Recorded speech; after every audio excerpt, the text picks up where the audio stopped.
Hello दोस्तों, आप देख रहे हैं नवीन भोजपुरी 26। तो इस वीडियो में हम लोग जानेंगे कि अक्षरा सिंह के पास आखिर कौन कौन सी ऐसे लग्जरियस कार है मेरा भाई। तो वीडियो को बस बिल्कुल लास्ट तक देखेगा, बिल्कुल अच्छा जानकारी मिलेगा इस वीडियो में। तो ये देखिए, सबसे पहले तो इनके पास एक बुलेट है और बुलेट के साथ साथ महिंद्रा थार है जो 2015 मॉडल है, जिससे एक गाना शूट की थी अक्षरा सिंह, जिसका कीमत एक थार का 20 लाख रुपए है। और इनके पास बहुत अच्छा और लग्जरियस एक बुलेट है। बात की जाए इनकी फॉर्च्यूनर की, तो दोस्तों इनका फॉर्च्यूनर कम से कम 45 लाख रुपए का है जो 2020 मॉडल है। और बात की जाए एक बाइक की, तो ये बाइक 2023 मॉडल है।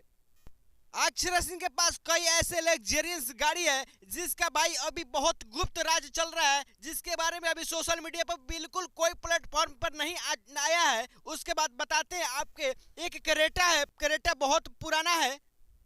और भाई अक्षरा सिंह के पास एक बहुत अच्छा रोल्स रॉयल कार है जिसका कीमत देखकर चौंक जाएंगे आप। ये देखिए ऑडी है जिसका कीमत भाई 2 करोड़ 60 लाख रुपए है। आप लोग कमेंट में बताइएगा कि अक्षरा सिंह का सबसे मस्त और पॉपुलर गाड़ी कौन सा है, कमेंट में जरूर बताइएगा। और अगर अक्षरा सिंह से प्यार करते होंगे तो एक लाइक और चैनल को सब्सक्राइब अवश्य कर दीजिएगा।